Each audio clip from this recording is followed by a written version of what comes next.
지난해 8월 한적한 시골 마을로 일가족이 이사를 왔습니다. 40대 부부와 20대 아내 며느리, 그리고 어린 손자까지 3대가 함께였습니다. 이들은 낮에는 호박과 콩을 키우며 귀농 생활을 즐기는 평범한 가족으로 보였습니다. 그런데 이웃 주민들은 이 가족이 어딘가 특이했다고 말합니다. 작은 시골 마을에서 이웃 주민들과 인사조차 나누지 않았고 집 주위에 CCTV까지 설치해 늘 주변을 경계했다는 겁니다. 또 유독 밤마다 늦은 시간까지 불을 켜뒀다는데요. 알고 보니 이 수상한 일가족의 정체는 불법 도박 사이트 운영자들이었습니다. 사건을 한번 따라가 보겠습니다. 45살 유모 씨 가족이 한적한 시골 마을로 이사 온 건 지난해 8월. 젊은 사람을 찾아보기도 힘든 시골 마을에 40대 부부가 20대 아들 내외에다 어린 손자까지 데리고 귀농한 겁니다. 이 때문에 유 씨 가족은 이웃 주민들의 큰 관심을 받았습니다. 젊은 사람이 기특하다 우리 아파트 안 살고 이런 데 왔나 이런 생각을 했지. 동장에 학교 가는 아들 아무도 없는데 그 집에 하나밖에 없다 이렇게 하는 걸 들었어. 마을 사람 대부분이 농사를 짓는 시골 마을에서 유 씨 가족은 여느 이웃들과 마찬가지로 호박과 콩을 기르며 지냈습니다. 그런데 이상하게도 유 씨 가족은 이웃들과 도통 교류가 없었습니다. 여기는 토박이 소규모식 아니고 그렇기 때문에 새로 이사 들어온 분들이 이사를 드리거든요. 근데 저분들은 아예 안 하더라고요. 1년을 살면서도 마을 주민들과 제대로 인사조차 하지 않았다는 겁니다.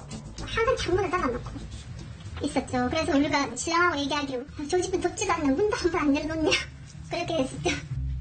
이웃 주민들은 이들 가족이 이사를 올 때부터 어딘지 특이했다고 말합니다. 이사 오자마자 CCTV 공사하고 있더라고요. 그리고 있으면 저기 빈집인데 뭐 이사 오나 뭐 이러고 있었죠. 근데 달고 있더라고요. 두 대를. 그래서 뭐 훔쳐가기 만나보지. 늘 주위의 경계를 늦추지 않았던 귀농 가족. 유 씨의 집이 다른 집들과 다른 점은 또 있었습니다. 고된 농산일 때문에 일찍 불을 끄고 잠드는 다른 집들과 달리 유독 유 씨 가족의 집은 밤 늦은 시간까지 불이 켜 있었다는데요. 여름에 우리가 저기 나무 밑에 앉아가고 있으면 젊은 사람이 밤늦게 들어오고 나가고 불 켜지고 이런 걸 봤어요. 지난 8월 경찰이 유 씨의 집에 들이닥칩니다. 평범한 농촌 주택처럼 보였던 집.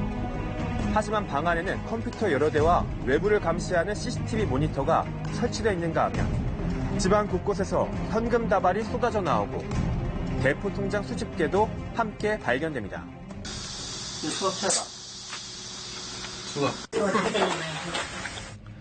유 씨 가족들이 이웃들과 담을 쌓고 지낸 데는 숨겨진 이유가 있었습니다.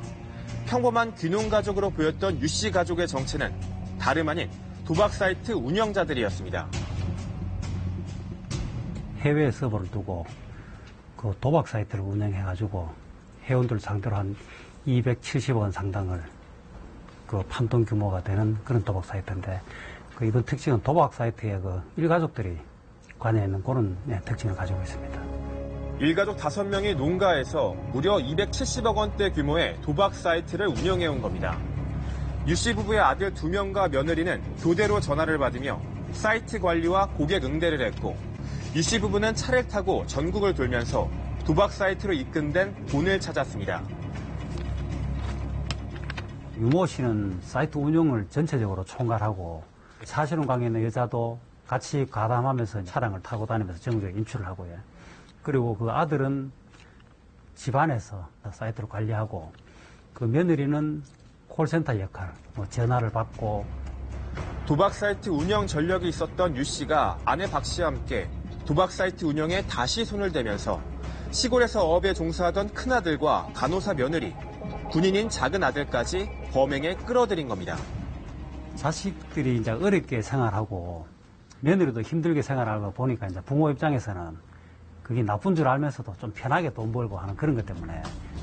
이미 도박 사이트 운영 전과가 있던 유 씨는 경찰의 단속을 피할 방법을 골몰이 생각했습니다. 그렇게 고민 끝에 선택한 방법이 바로 한적한 농가에 도박 사이트 사무실을 마련하는 것이었습니다. 보급스러운 데서 운영을 하면 쉽게 노출되는 의심을 피하기 위해서 했는데 이번 같은 경우는 오히려 시골로 들어가가지고 한적한 시골에서 설마 도박사를 운영하겠나 하는 그런 점을 이용하지 않았겠나. 유 씨의 짐작은 맞아떨어졌습니다. 귀농 가족을 가장한 유 씨 가족을 의심의 눈으로 보는 이웃은 아무도 없었습니다. 무슨 불법을 했는지 모르겠어. 불법으로 뭘 할 수 있어, 좋아해. 아침에 뭐 아들 또 학교 데려다 주고 또 부부간에 또 차 타고 일하러 가고 그랬다고. 집 주변에 CCTV를 설치해두고 집안에서 실시간 모니터를 하며 혹시나 있을지 모를 경찰 단속을 대비하고 외부인의 접근을 일일이 감시했습니다. 또 유 씨는 경찰의 추적을 피하고자 도박 사이트 사무실을 포항의 한 농가에도 마련해두고 주소를 옮겨가며 철저히 농부로 위장했습니다. 포항에 있으면서 그쪽에 시골 농촌에 이제 가가지고 또 농사일 좀 거들고, 그러고 구미에 있는 그 며느리하고 있는데 사위 아들하고 있는데 거기도 왔다가 농사 지은 걸 갖고 나 팔기도 하고. 이런 식으로 유 씨 일가족이 지난해 9월부터 도박 사이트를 운영하며 거둬들인 부당 이익은 확인된 것만 20억 원이 넘습니다. 또 이렇게 번 돈으로 대구에 5억 원짜리 건물까지 사들인 것으로 드러났습니다. 수익금이 한 20억으로 추정을 하고 그 돈의 일부로 대구 시내 이렇게 상가를 구입하기 위해서 다녔다가 상가를 이렇게 계약한 내용도 있습니다. 하지만 도박 사이트 피해자가 경찰에 신고하면서 유 씨 일가족의 범행은 결국 막을 내리게 됐습니다. 경찰은 시골 농가까지 파고든 인터넷 도박 사이트 운영을 확인하고 단속을 확대할 방침입니다.